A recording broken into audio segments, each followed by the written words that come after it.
नमस्कार, मैं हूँ रुचि शर्मा। वेब3 की तमाम बड़ी खबरें लेकर हाजिर हैं हम। OpenSea एक प्रमुख NFT मार्केटप्लेस वर्तमान में एक प्लेटफॉर्म अपग्रेड विकसित कर रहा है जिसे OpenSea 2.0 के नाम से जाना जाता है। CEO डेविन फिंजर के अनुसार इस अपग्रेड का उद्देश्य यूजर एक्सपीरियंस को बढ़ाना और NFT कैटेगरीज को बेहतर ढंग से अलग करना है, क्योंकि उनके यूज केसेस लगातार विकसित हो रहे हैं। वर्तमान में OpenSea और अन्य प्लेटफॉर्म NFT को समान रूप से प्रदर्शित करते हैं, भले ही वे गेमिंग टोकन हो या इवेंट टिकट। अपग्रेड के हिस्से के रूप में OpenSea एक कैलेंडर पर टिकट NFTs डिस्प्ले करने और उन्हें डेट के अनुसार सॉर्ट करने पर काम कर रहा है, जिससे अधिक टेलर्ड एक्सपीरियंस प्रदान किया जा सके।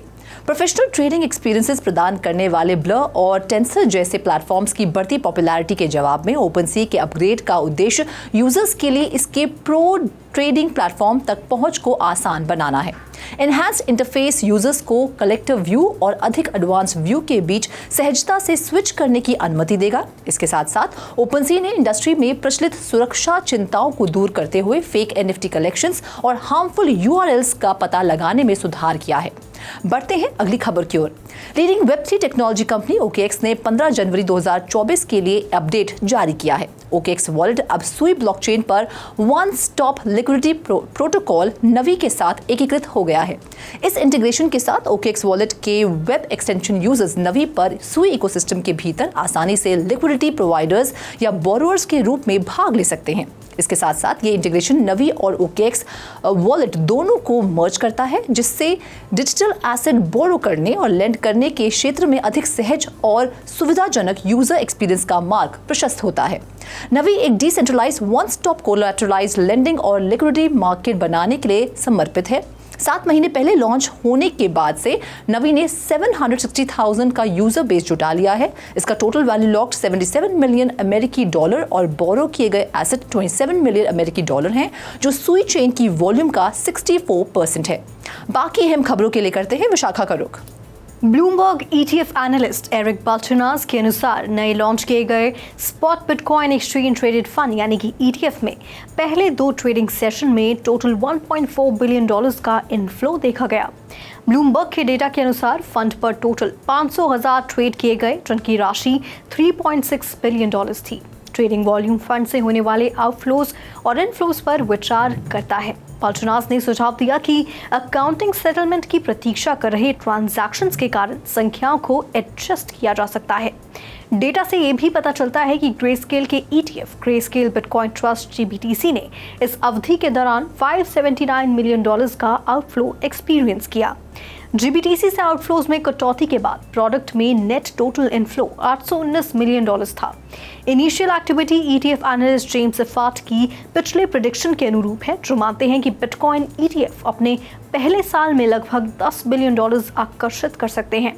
हफ्ते के परफॉर्मेंस में ब्लैक रॉक का iShares बिटकॉइन ट्रस्ट $497.7 मिलियन के टोटल फ्लोज के साथ टॉप पर रहा। इसके बाद फिडेलिटी एडवांटेज बिटकॉइन ETF ने $422.3 मिलियन और बिटवाइज ने $237.9 मिलियन का निवेश किया। अब बढ़ते हैं अगली खबर की ओर।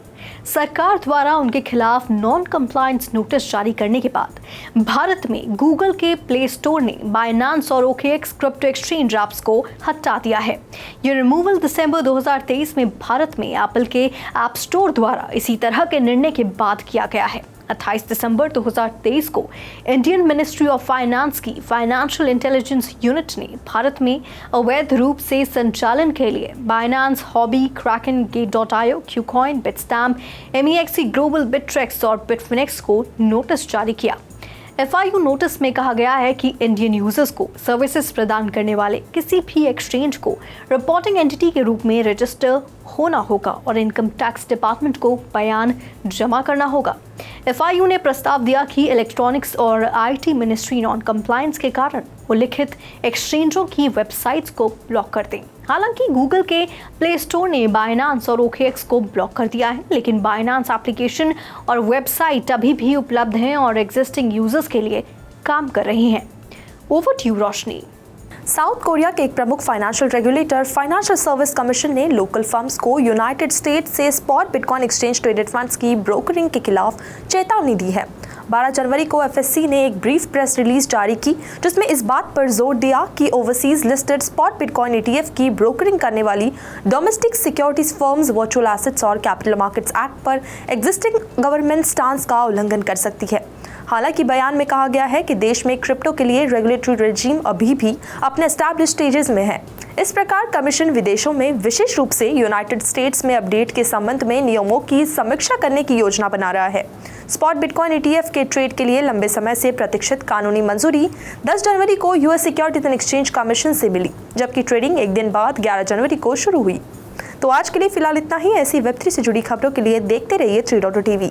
ऐसी और ज़्यादा अपडेट्स के लिए हमारी वेबसाइट www.3voltstv.io पर लॉग ऑन करें या फिर स्कैन करें QR कोड। Thank you.